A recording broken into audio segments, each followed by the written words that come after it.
Good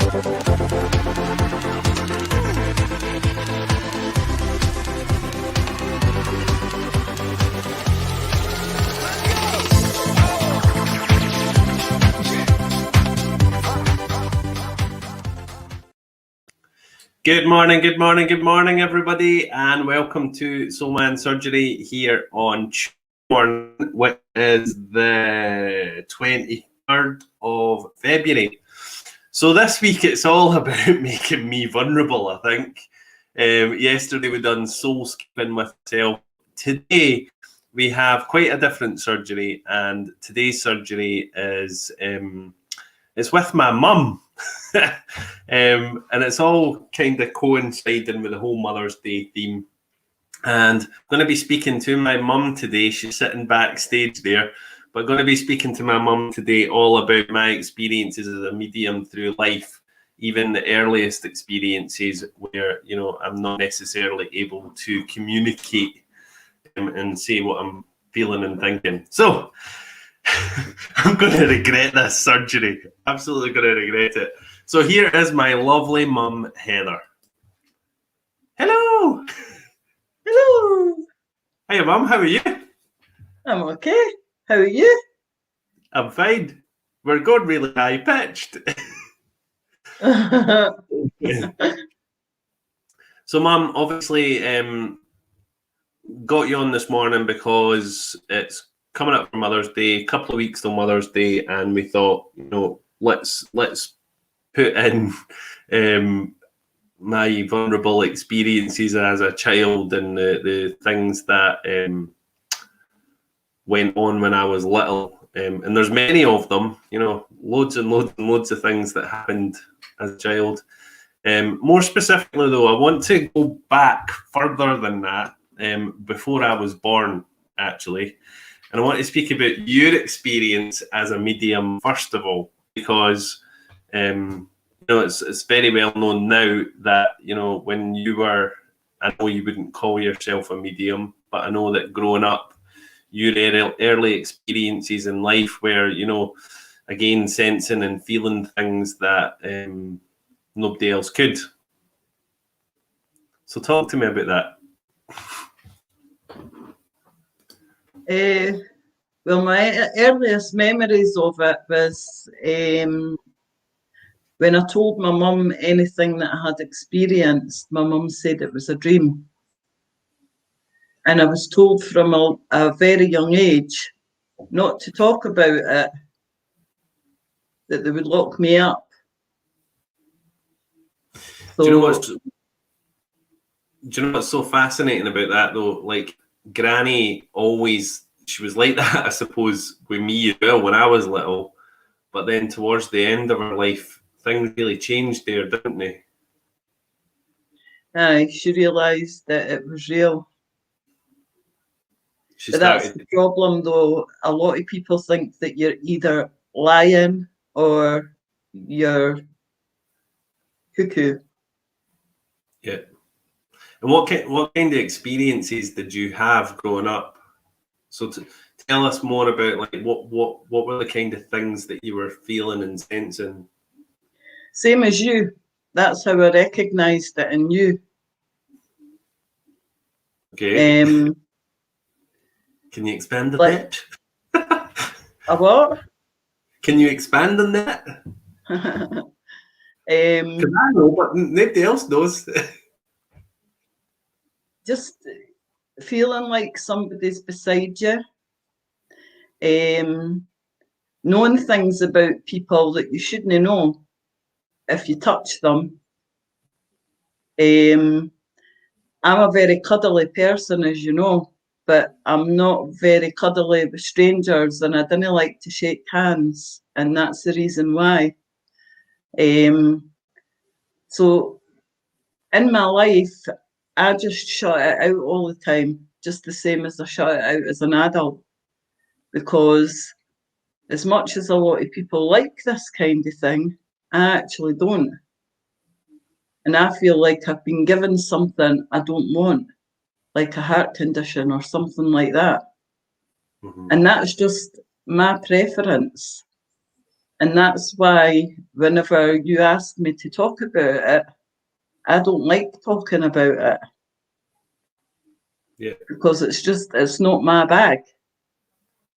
If you see what I mean. Yeah. And right through my childhood as well, you know, I always remember having these experiences and speaking to you about them, and you would never expand on it. You would never tell me what was going on. You would come into my room and you'd be like, right, you out, come on, leave him alone, get out. And I would only try and help you to protect yourself and take control of the situation without telling you what was going on, because yeah, that's not the kind of thing that a child should have to deal with. No child should have to deal with anything that deep. Childhood is about fun. So I wanted you to be into the cartoons and not be having visitations with people that had no business being in my child's room. but it didn't stop. No matter how much you tried, it didn't stop. You know, these experiences kept happening to me. So, you know, no matter how much you tried to protect me, I suppose, you know, the spirit world had different plans, didn't they? As soon as you could talk, you were telling me about it. And you were at an age where you were too young to be lying or making anything up. And the things that you were coming and telling me about, there was no way you could have known about it. Mm-hmm. So I'm meaning like you were identifying people that you had never met that I didn't possess a photograph of, that didn't get spoken about or anything, not for a bad reason. mm-hmm.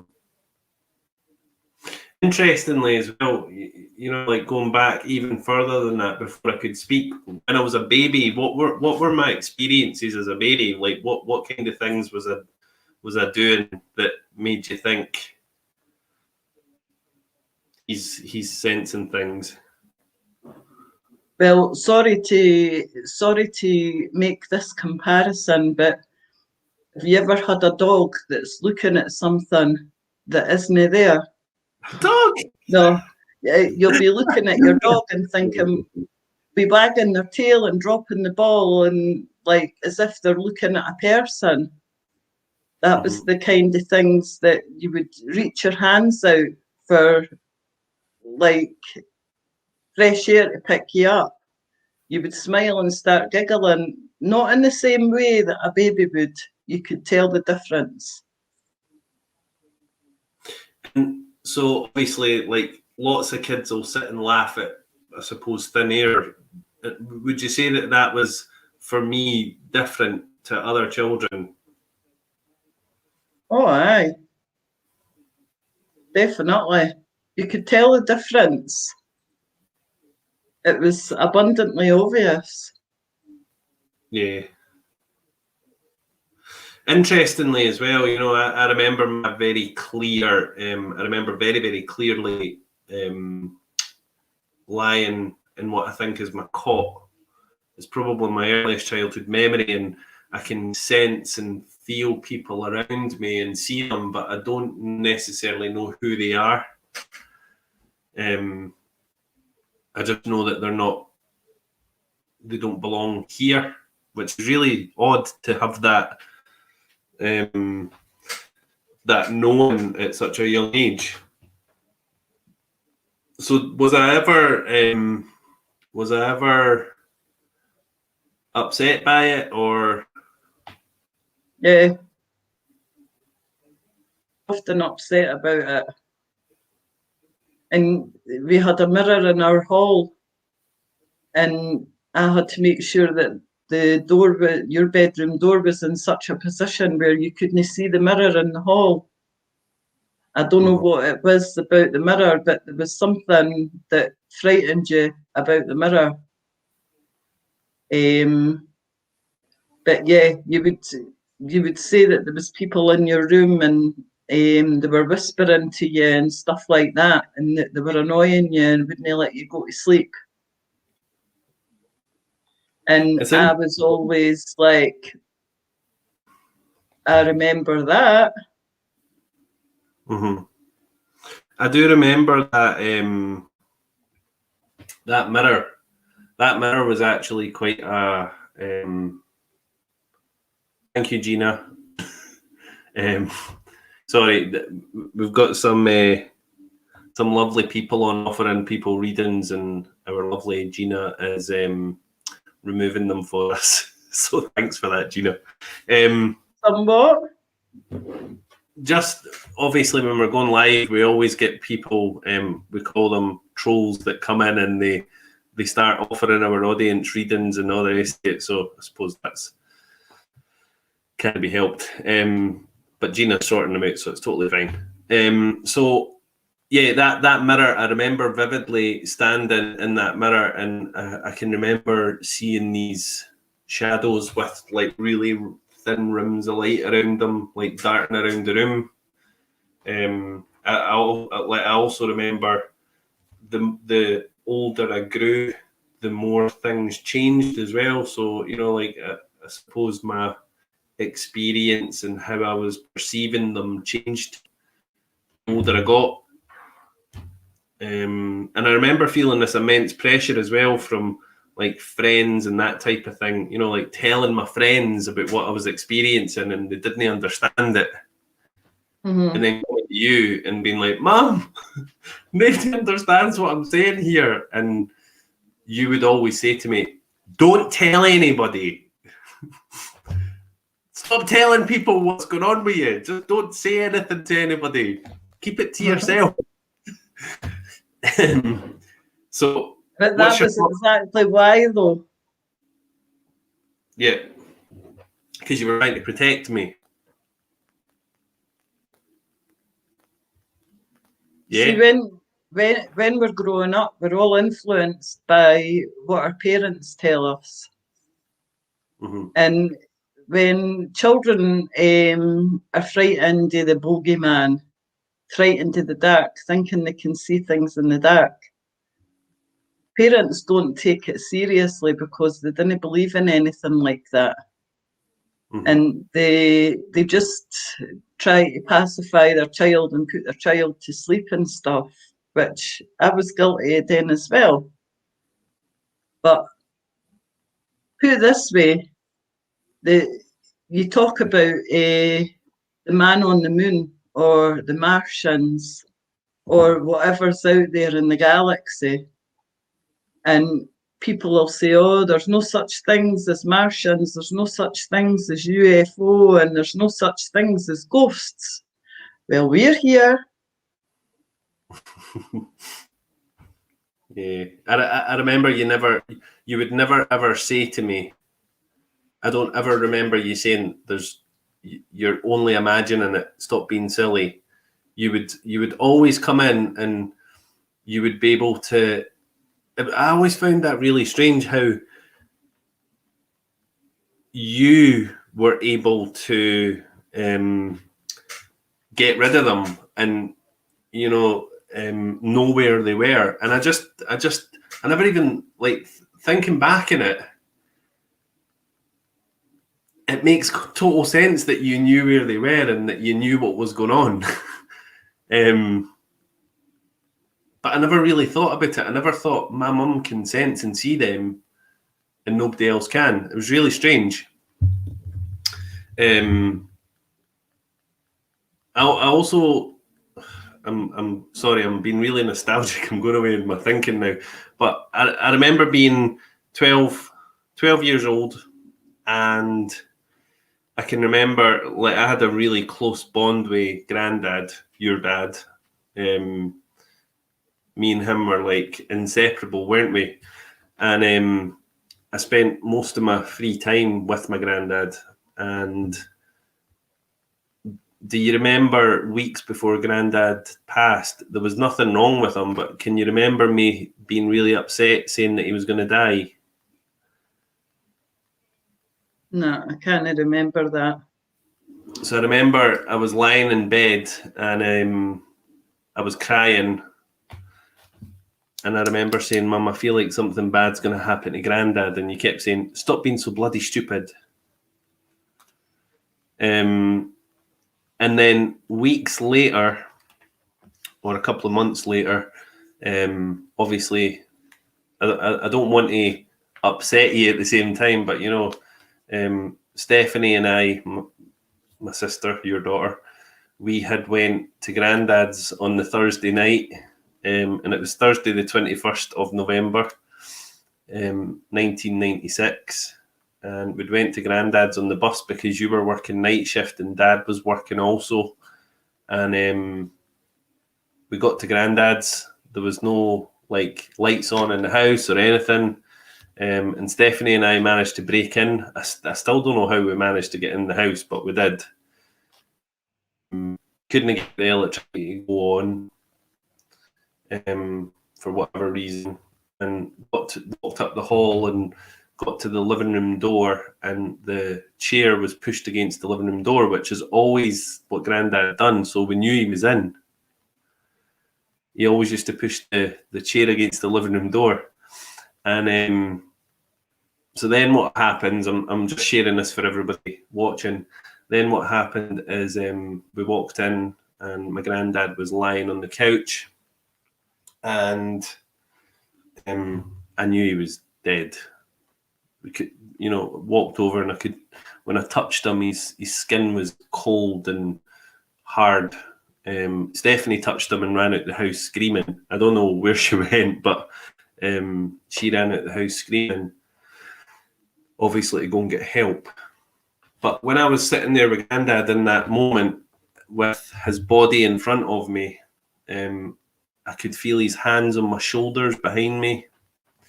And he said to me, Stephen, I've died. You need to go and phone an ambulance and you need to go and phone your dad. So I went to the ambulance. I went to the phone. I phoned the ambulance and I says, hello, my granddad's died. They're like, how do you know your granddad's died? Because he's telling me he's died. Then I phoned Dad and told him. And then I went back to Grandad. I put the blanket over him and I just sat and held his hand. But what happened in that as well is that was a very courageous thing for you to do at that age. Yeah, but it was just a shell. Like, I knew that he was behind me. That's the thing. And I was saying to the paramedics, I said to the paramedics, he's okay. He's absolutely fine. I know he's okay. And the paramedic said to me, I remember really, really clearly the paramedic saying, son, he's not okay. He's gone. And I was like, he's not gone.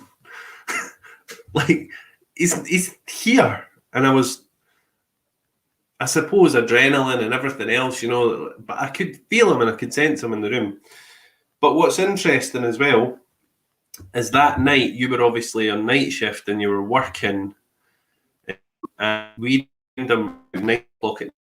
I think half 8, 9 o'clock at night, something like that. And I remember sitting in the neighbour's house and I remember Dad phoning you, and I can remember your screams on the phone. That I'll never ever forget, those horrible chilling screams. But then I don't remember screaming. I remember you screaming. I remember after it, you know, once the dust had settled, I suppose, where you were telling us about what had happened to you at work that night around 9 o'clock. Mm-hmm. So do you want to share with everybody what happened that night? It's just a pity that I didn't have the people that can verify what happened. The job that I was in the Scottish office, and there was sections of the building that had to be secured by certain times, and we had to have breaks at certain times. So I had to go into certain areas at certain times because I was a supervisor. So I was going into my areas that were shutting down before the break, and I was running late. So I had run in to one of the offices and I ran into a person, a bulky person, but there wasn't anybody there. And I didn't have time to think about it because I was running late. So I just got myself down the stair, got to break, sat down, and I told everybody else what had happened, what had just happened. And I was just finished telling them what happened when one of the security guards came and told me that there was a call for me. But your dad had been trying to get them, because it was a Scottish office, it wasn't like you could just make a normal call and get to me. They were really cagey about people phoning and stuff like that. So eventually he got to speak to me. But to this day, I think that I walked into my dad. Yeah. But I didn't sense anything else except I can only say it felt like I physically walked into a person, but there wasn't anybody there. I never had any voices. I never had any sight of anything. It was physical. And that was at about the time that we'd worked out the timings as well, and it was about the time that we found them, which is fascinating. So we do have, you and I, and we've had many shared experiences like this over the years. We're very intimately connected. I know when you're not okay and vice versa. And what's interesting about it is... So does your sister. Yeah, aye. So the three of us can all sense each other's emotions and She's feelings. at that course where all this is concerned. Yeah. So yeah, Steph was 11 and I was 13. Mary's asking how old I was at that time. So yeah. Babies. Taggart Vinyls is my sister. So what then happened? Obviously, Grandad had passed and his funeral had happened, and there's many experiences, but we're speaking about the highlights here, aren't we? So Grandad's funeral had passed and I was lying in bed one night and he was standing by the side of my bed. I woke up and he was standing there and I said to him, I was like, Grandad, what are you doing here? And he said, no, I said, Grandad, what are you doing here? Has heaven rejected you or something? I don't know why I said those words, but I did. And he said to me, no, son, heaven's not rejected me. I can always come back and see you whenever I want. And I hugged him and I could feel the corrugated pattern in his jumper. And I remember that hug feeling really real. It was real. And then he said, I'm going to go and see your mum now. And he walked out of my room and into your room. And I was like, all right, okay. Went back to sleep. Thinking nothing of it.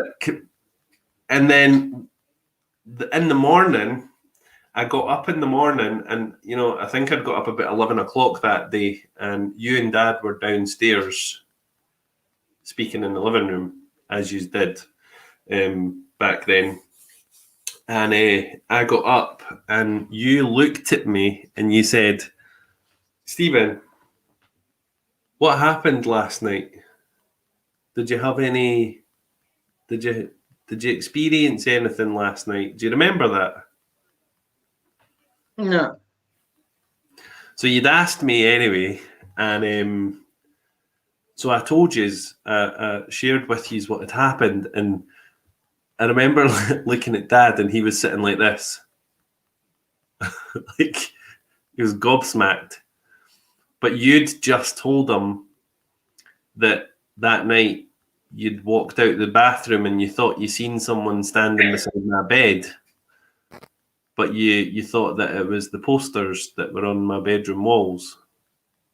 80s, 90s kid, posters on the wall, happens. I'm not telling you what the posters were. But you'd obviously seen that, and then you were lying in your bed and you had a visit from Grandad as well, didn't you? I've had a couple. But on that specific night, you'd had that visit from him, hadn't you? I don't remember. Do you not remember that? So you told me that he came in and he told you that he'd just been to see me, but you could hear him and you couldn't see him, but he'd called you Sissy. He was Sissy, Sissy. And he'd sat on the bed and you were speaking to him. Dad would be able to share this, because he was like, I remember him being like totally blown away by it.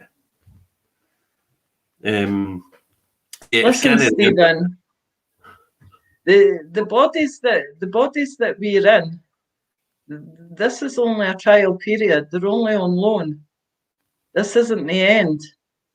And the people who we love, they decide either to try and communicate or not communicate. And if you're going to communicate with somebody, you're going to try and communicate through the best system that you can, like a telephone. But obviously they can't use the telephone. So they'll go to the people that they've realised know they're there. Mm-hmm. So when you're standing at your kitchen sink peeling your potatoes and you get the sense that somebody's behind you, and you turn round, maybe somebody in your family is sneaked up behind you, but if you turn round and there isn't anybody there and you get that sense that there's somebody around, it's because there usually are. We've all been brought up not to believe in what we can't see. I mean, it's windy outside right now, and apart from the trees blowing, you can't see the wind. It doesn't mean it isn't there. I feel bad for people who want to practice mediumship because they spend all their time trying to convince people. And they can't tell if somebody's doing a reading. They can't tell the person who is sitting there in anticipation. They can't tell them everything. They can only tell them what that spirit wants them to communicate.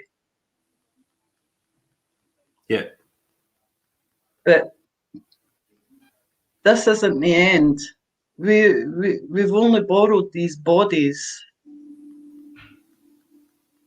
And like, I have to disagree with what you said there. You said that we're all brought up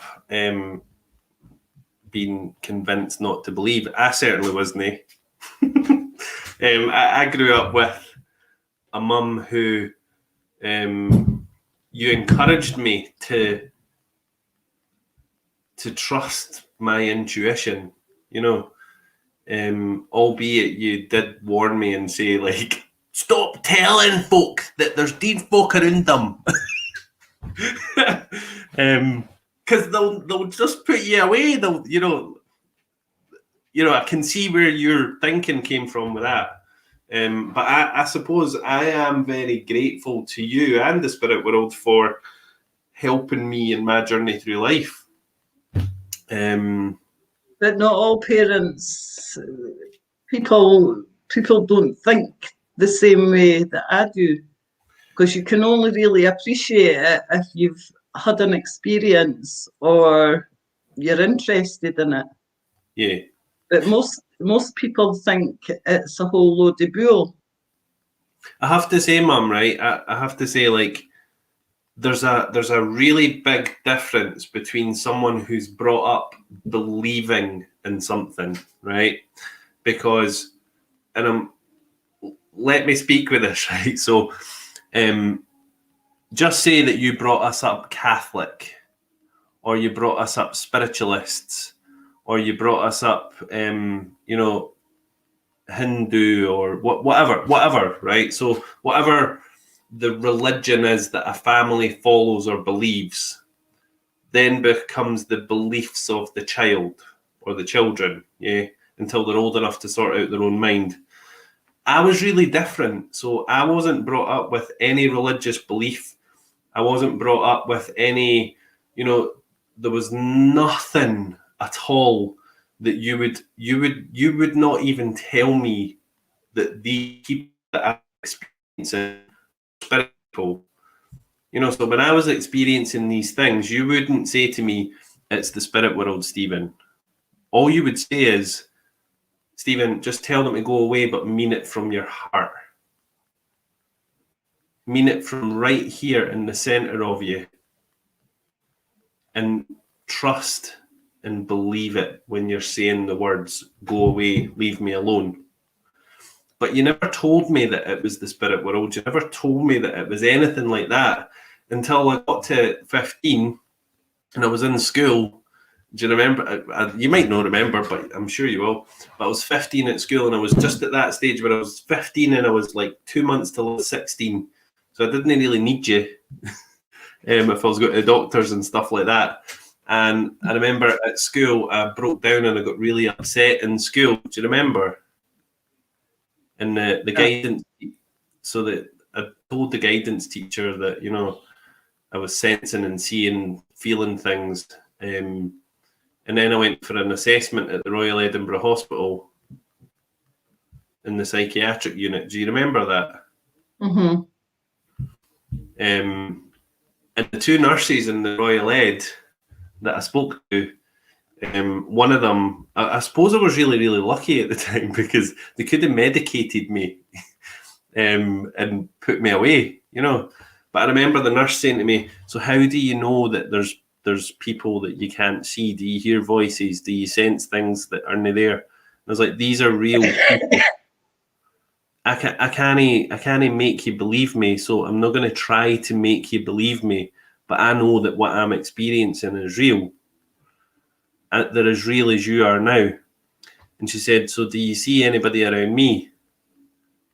And luckily for her, I did. I seen her dad. And I said to her, yeah, your dad. And your dad passed he had something wrong with his heart. It was one of the valves in his heart, the bit that makes the oxygen move. And I could see her face, right? Her eyes burst. That's the only way that I could describe it. Her eyes burst and filled with water. And she out the room. And then another woman came rushing in and she says, what did you say? And I was like, I told her about her dad because she asked me. So anyway, they said, like we don't believe that there's any kind of psychosis or anything like that going on with you. And they discharged me from their clinic, I suppose, because I had to go and see them for like 5-6 weeks. But at that point, I was left feeling really confused about things because I'm still thinking, right, so like, but what am I sensing? And one of the girls who was there, she'd said, I think you're a really good medium. I think that you should possibly go and see someone, a local spiritualist church, at a local spiritualist church. And that's where I found Albany Street and Jackie and Mary Duffy and all the amazing people who worked from Albany Street. And I just had this sense of belonging because there was this room full of people that actually had experiences like I did. And then I suppose from that point, I started to do your head in with it, Ollie. You even got married there. Yeah. But I remember saying to you as well, I was like, Mum, I know what I am. I'm a medium. And you were like, darling, sit down. And then you told me about all your experiences, and I was like, why did you not tell me? You remember that? I was really frustrated. I was like, why did you not tell me? And you said to me, because I didn't want to influence your mind by my beliefs or my knowing. I remember those That's words. why I never put you into any religion or anything like that, because I strongly believe that people should make up their own mind when they're old enough to make up their own mind. Mm-hmm. But like you say, with religions and stuff like that, people growing up believe in whatever religion it is that they practice. And it's the same thing with the spirit world. Most people choose not to talk about anything like that with their children. And if there is ever any talk like that comes up, most parents will say that it's their imagination or that it's a dream or whatever. But that's not a disrespect to people who say that, because you'll tell your children what you believe is the best for them. Mm-hmm. We have another shared experience that I want to share with people, and that is, again, I was lying in bed, and this is actually something that really freaked me out, because it's something that we got confirmation of very recently, and I suppose we waited a good 20 years for it with those photographs. Oh, so basically, the same dream. Yeah. So basically, what happened, right, was I was probably, I would say, about 17 at the time. So I knew what was going on with me. I was developing my skill as a medium and how to control it and everything else. And I had been for a couple of years by that point. And I was lying, sleeping, and I had a visitation from a little old lady. I've never seen this lady before in my life. She was maybe about 5'2", 3", maybe smaller than that. Certainly smaller than my mum. And I'd never seen her before, so I didn't recognise her, but she knew me, and she said, Stephen, you need to go and wake your mum. And she was shaking me. And I was like, no, like, leave me alone. Who are you? And I went back to sleep. And then a few minutes later, or I don't know how long it was, but again, shaking me, really furiously shaking me. Stephen, go and wake your mum up. So I was like, okay. So I got up and I went through, and my mum was lying in bed.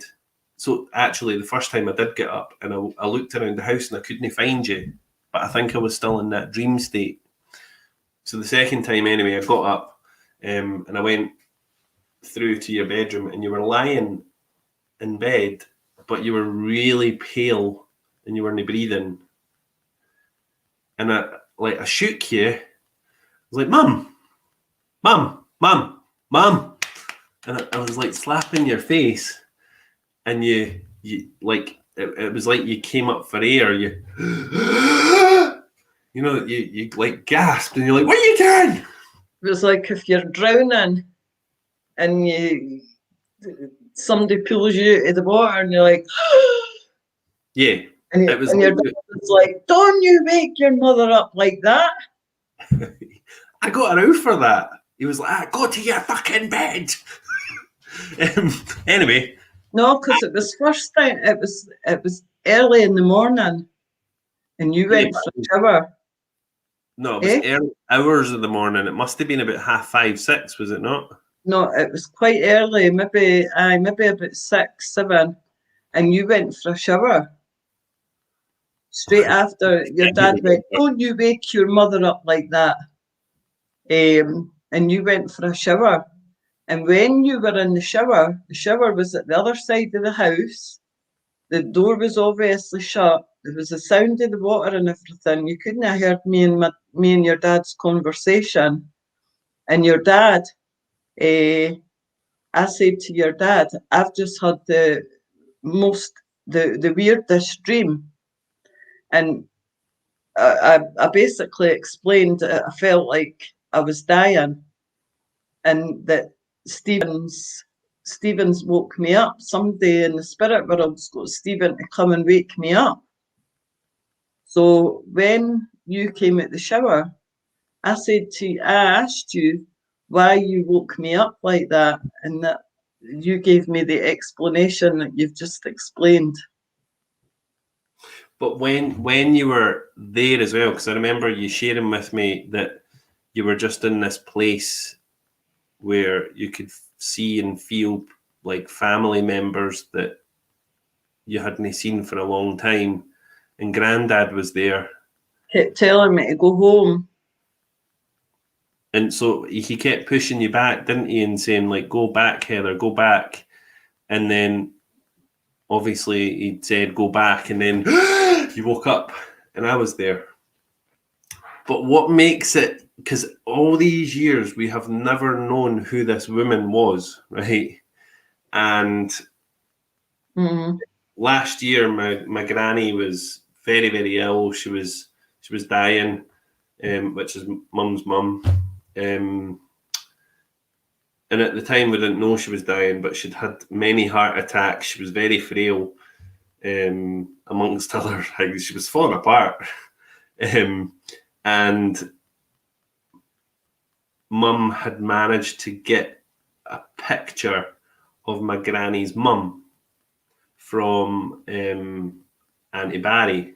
All the photographs were lost. She had never seen her mother. She hadn't seen a picture of her mother for over 50 years. Mm-hmm. So then what happened is my mum got these pictures of my great granny. But in those pictures, there was also my great granny's mother. So my great granny, my mum's great granny.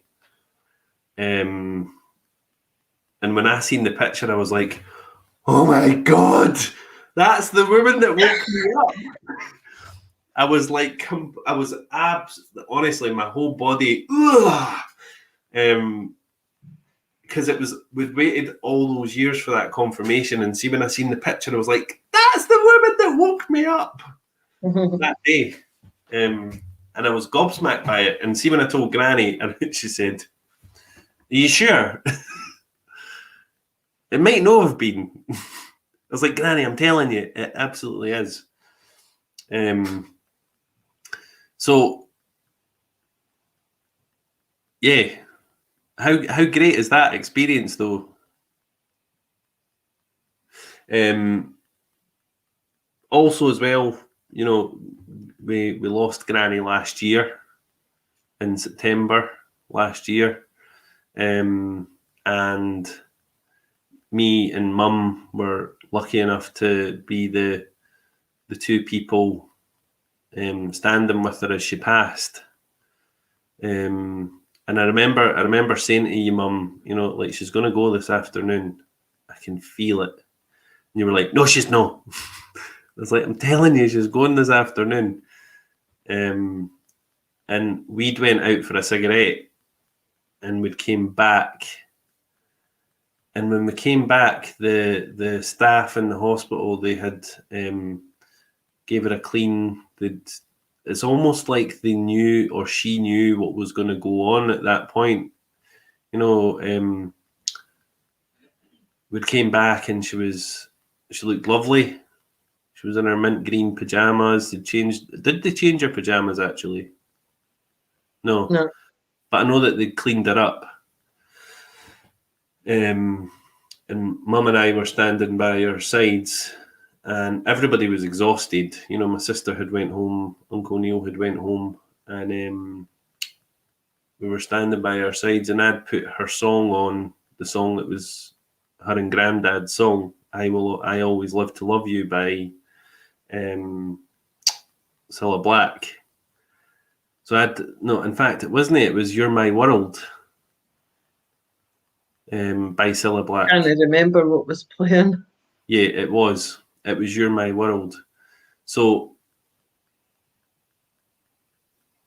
at that point, at the end of Granny's life, I said to Mum, I was like, Mum, you need to speak to her. You need to give her permission to go. She's holding on, and I think it's you that's holding her. So I think you need to give her permission to go, Mum. And so my mum leaned over and she said in her ear, Mum, it's me. You're not going to come back for this time. This is it. You're now going to die. You need to go and get John, which is my granddad. You need to go and get John. Go and get him. Go and get him, Mum. And in the next few moments, that the part of the song that You're My World, that part came on, and she took her last breath. and she just very gently slipped over to the spirit world. But I truly believe that you were that key for her to move over.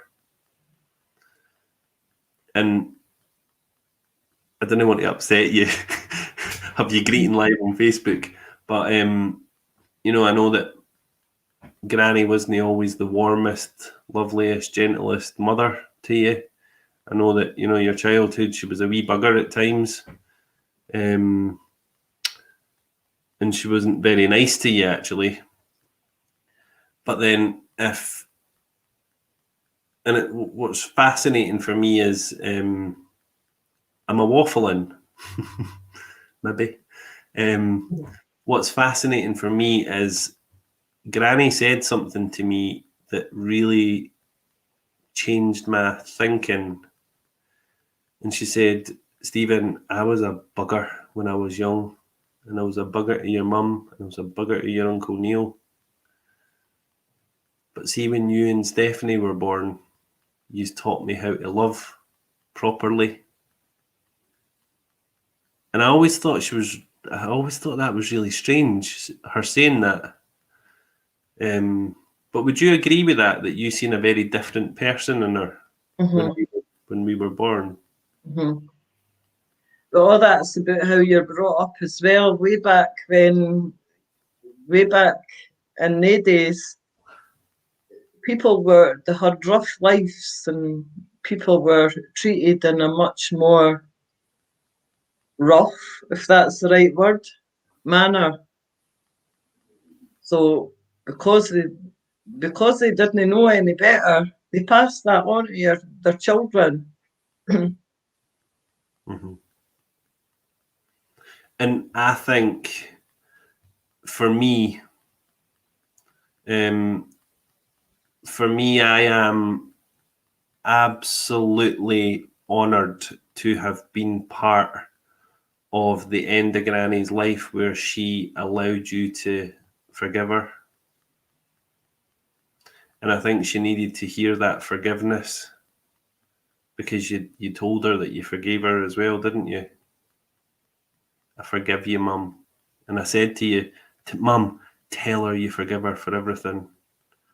Let her go over with that peace. And you did.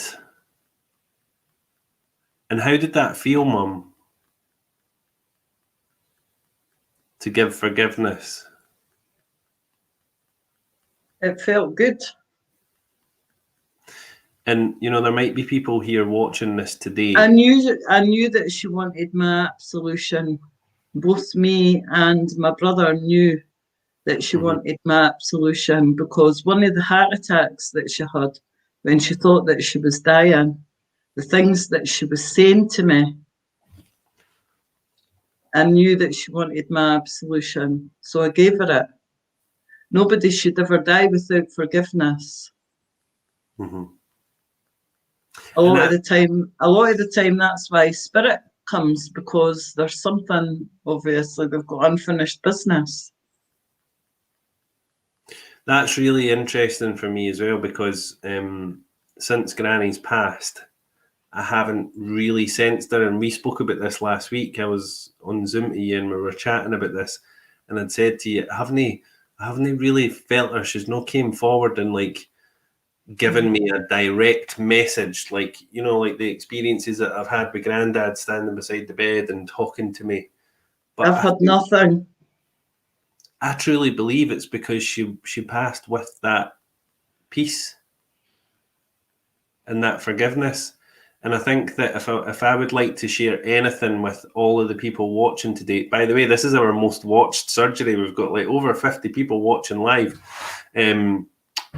If I was to share anything with anybody watching today, it would be, no matter what anybody's done to you in life, forgiveness is the key to everything.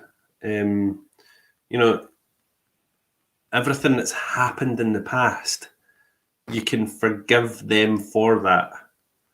It doesn't mean that you need to have a relationship with them now, but forgiving it and letting it go, because holding on to it, and you always say this to me, Mum, holding a grudge is like drinking poison and expecting the other person to die. Mm-hmm. Like, you know, I know the kind of things that happened to you as a child, you know, and I think, how on earth could you forgive her for what she done to you? Because she was cruel. Forgiveness. If you don't forgive people, it makes, if they're a bad person and you didn't forgive them, which can understand why people wouldn't forgive a bad person. But if you can't forgive somebody, it makes what they done win. Mm-hmm. Yeah, and I think when a soul can leave this life and move over to the spirit world, there's no really any need for them to come back and show you. There's no really any need for them to spend time trying to make you aware that they're there, because for me, I know that she's where she's meant to be, and you know that she's where she's meant to be. And that's really all that matters, isn't it? Mm-hmm. So I have to say that I'm really proud of you. I'm proud. I'm proud that you're my mum. I'm proud that you've, you know, because if I look over all the years, and I'm not saying it because I'm your son and I'm biased, but you know, 5 years, 6, 7 years ago, you were diagnosed with a very aggressive breast cancer, and at the time as well, you found out that you were pregnant. In fact, no, that was the time before. So, I think, what was that? 14 years ago. 2007. Yeah, so 2007, you found out you were pregnant, to your shock and dismay, and you battled breast cancer. Really heartbreakingly, you lost Megan, the baby. You went through chemotherapy, and then 7 years later, you had to battle cancer again and have a double mastectomy, go through chemotherapy and radiotherapy, as well as looking after Granny and helping Granny and Grandad, because Grandad's health was failing at the time because he was dying of lung cancer. And Stephanie, my sister, your daughter, she was diagnosed with breast cancer a week after you. So you were holding a lot of stuff up. You know, you were juggling or spinning an awful lot of plates. And like, I have to say that I'm so proud of you and Steph, and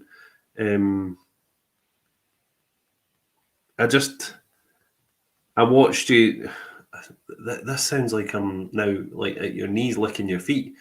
But I watched you and my sister go through cancer at the same time, and then grieving Grandad when Grandad passed, and all, like, I think, and you never once ever complained. I remember, That's not Stephanie. what you were saying to me a couple of weeks ago. You said I'm not talking to you because you keep moaning. Well, see, there's the thing, right? So I'm a really bad son, because if my mum phones me and she's moaning about stuff, I'm like, Mum, I'm not speaking to you because I don't want to listen to negative news. So when you've got nice things to say and when you want to talk about good stuff, then phone me back. She's like, thanks very bloody much. But I didn't want to buy into what's happening in the news or the media or anything like that. So I suppose that's why I say it. I'm honest though. I didn't want to listen to your bullshit. I'll listen to all the good stuff, but do you think that's really bad? No, it's just being honest. It's me. You can say what you want to me. Good. But yeah, like, you went through all of that illness, But cancer. Stephen, there's millions of other people who have went through exactly the same things. And I know, if you think- do have cancer, it's all about the state of mind as well. If you believe that you're not going to win that battle, then you're going to win that battle. But if you go through it treating it as if it's just a bad cold, it doesn't win. Yeah. Do you think it helped having Stephanie going through the same battle as you at the same time? No. Because you had... I would have taken it for her if I could have. Mm-hmm. You had your mastectomy 1 week, and then 2 weeks later, Stephanie had a double mastectomy. So both of you had major surgery within weeks each other. And then No, Stephanie had hers before me. Oh, was it? Right, okay. So Stephanie first and then you. And then you both had to go for chemo. No, Stephanie had to get her chemo first. Did They she? had to shrink. Stephanie had to get chemo first because they had to shrink her tumour before they could operate. Mm-hmm. So she got hers the other way round. Yeah. And anybody out there, you know, who's maybe had that terrible diagnosis, because I remember sitting with you, and I remember, do you remember the when you were diagnosed the last time and I'd chummed you to the breast clinic, and we'd both said to each other, and I remember sitting in the car and I'd said to you, Mum, I didn't feel like this is going to be good. And you were like, I know, I didn't feel that this is going to be good either. And you were really worried. And then you'd had the scan and they could see straight away. They were like, we're going to take some tissue. And within, I think, a couple of hours, we were upstairs sitting at the oncologist's desk, weren't we? Mm-hmm. And the oncologist looked my mum in the eyes and said, Heather, you have breast cancer. And the prognosis is that we're going to have to look at chemotherapy, and I think he said a double mastectomy, didn't he? And you were just sitting like, I remember looking at you, right? And I remember you going, okay, yeah, I'm going to fight. Because you said about that. And I was like, she's on fire. And we got in the car and I was driving and I said to you, I was like, Mum, you will do this. You will absolutely beat this. You need to stay strong and stay positive. So if anybody else was going through that terrible diagnosis, what would your best advice be to them right now? Always believe that you will come through the other end of this. Because that's no amount of treatment is going to help if you keep thinking you're going to die. It's not the death sentence it used to be. Just keep believing in yourself. And would you say that you believe that changing your thoughts can change your outcome? Amazing. And do you know, I would say as well, even people with a terminal diagnosis as well, sometimes just making peace with that. And I know that it's probably something that people don't speak about very often, but I've worked with many people over the years as a medium who have been faced with a terminal diagnosis and they're terrified to die. And sometimes for me, like I would never charge anybody for my time when I'm sitting with them like that, but it would be more of a counselling session actually, and it would be more, you know, like, I need you to know that the spirit world are absolutely waiting for you. And you know that.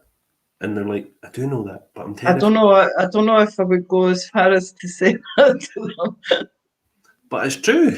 That is my, again, like, that's how I feel. And it's what I know to be true. So, You know, if people have got that diagnosis where they've got like 5-6 weeks to live, making peace with that and enjoying every single moment of your life is probably the If you've got 5 or 6 weeks to live and you know it, you get drunk, you get laid, and you spend as much as you can.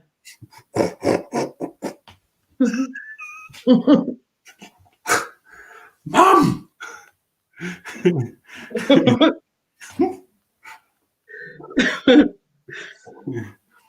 So please don't tell me what happened when you got your diagnosis. I don't want to know. Just before you even do it, just keep your lips close together. So, couple of minutes left. Would anybody like to ask my mum any questions? And it can be on mediumship. It can be on anything that we spoke about today, because that's us almost at an hour.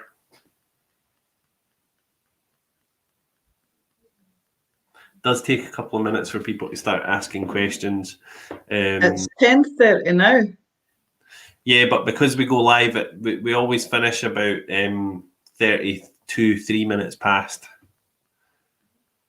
Emma Ford saying there that forgiveness is definitely so important. Sending you guys so much love. It's been a fantastic surgery. You've done a fantastic job as a mum, Heather. Yeah, thanks for pushing me out of your fanny. I'm joking. My God, you talk about me? Do you know what's really funny is that Chris, you know my friend Chris Ballant, you've known Chris since we were wee. He's been my friend since we're like 2 years old, and he said, at your 30th birthday party, Stephen, I don't know if you remember, but you'd said to your mum, thank you for pushing me out of your fanny.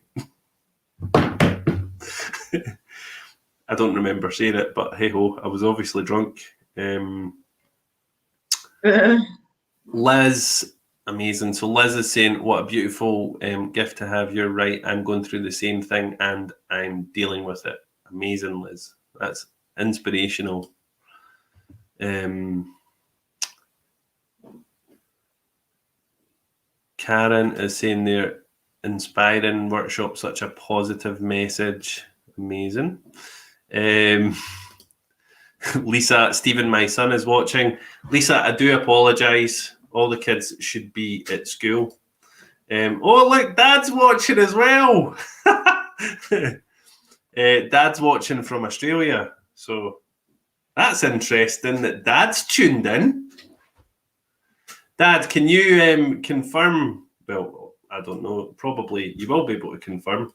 My mum and Dad are no longer together, by the way, just in case you're wondering why he's in Australia. They separated how many years ago? Don't know. A long time ago. Well, they separated anyway when I was about 25, so you're talking 2 years ago. And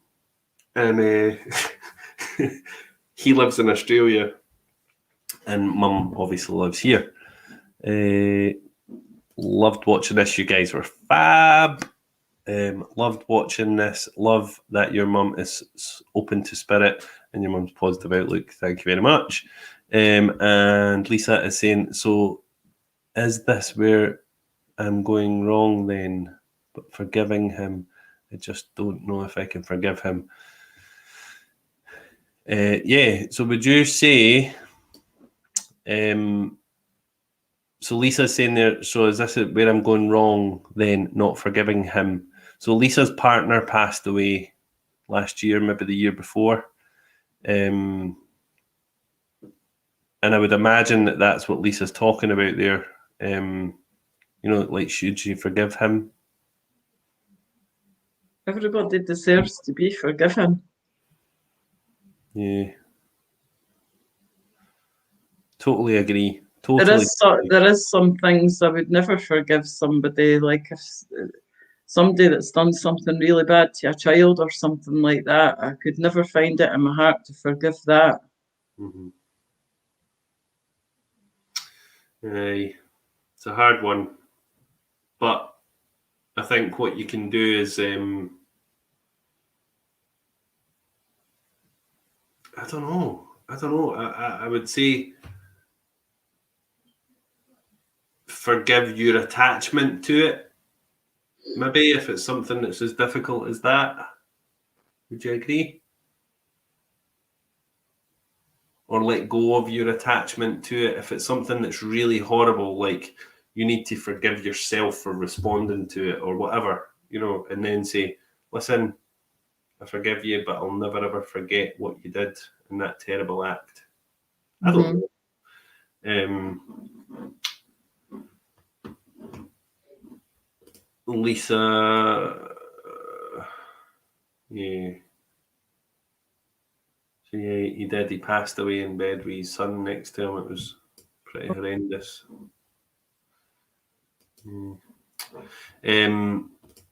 Stephen, thank you, and thank your beautiful family for this surgery, also for allowing us somewhere to belong and feel valued, sending so much love. Oh, thank you very much.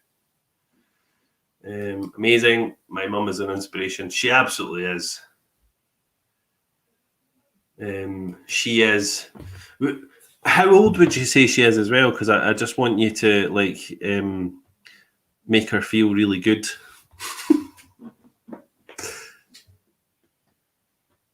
Yeah, forgive yourself, Lisa. That's so true, Nikki. So we are going 2 seconds left. Mary is forgive yourself first.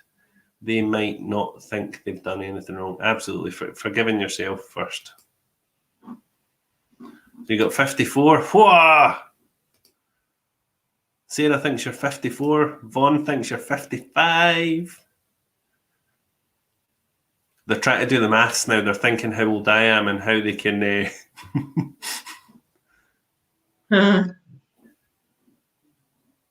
How old are you, Mum?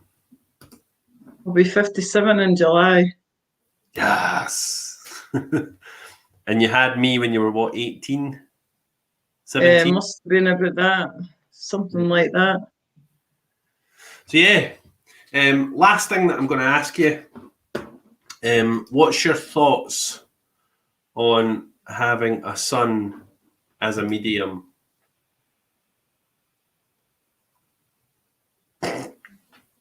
As a working medium? Like, what's your thoughts on me being the soul man? It's just who you are. Just like anything else. If you were an electrician or a joiner or... That's amazing. I love how like my mum never puts me on a pedestal at all. She's just like, that's just who you are. You know, you're no anything special. You're special to me, but I love that. So thank you, Mum. Absolutely thank you. Thank you for coming on today. Thank you for being part of this special surgery. And I hope that you guys have all enjoyed today's surgery as well. It's been, I suppose it's been quite a vulnerable show, purely and simply because it's very personal. Like yesterday, it was very personal. Today, it's very personal. So I hope you've enjoyed it. If you've got any questions, do feel free to always send me a wee message. Anything that you want to ask, or yeah. So tomorrow's surgery, we have got the very inspirational James, who is a life coach. And James comes on every single Wednesday, and James's surgeries are just amazing. Really, really fantastic surgeries with James. Then on Thursday, we have got a little change of plan. So Thursday, we have got our very lovely Susan Watson instead of Friday. And then on Friday, we have got a very inspirational chat from Fort William, Dean, and he's coming on to speak all about how he's really changed his life in the last couple of years. And he does cold water immersion in the lochs up in the north of Scotland, or in I suppose it is north, around Fort William. And yeah, he's a really, really inspiring guy. So we have got him on Friday. So we've got a packed week this week. Absolutely massive thank you to my lovely mum. I phoned her this morning. I was like, Mum. She was like, Stephen, for God's sake. And here she is now, looking fantastic and not hating me for doing this. So thank you very much. Mum, go out your bed and go on the Zoom call. I'm like, bugger off, I had a late night. Well, thank you, Mum. You can say goodbye to everybody. Wave goodbye. Bye. Your wave. Love you, Stephen. Love you. Bye, everybody. Be strong. Strong.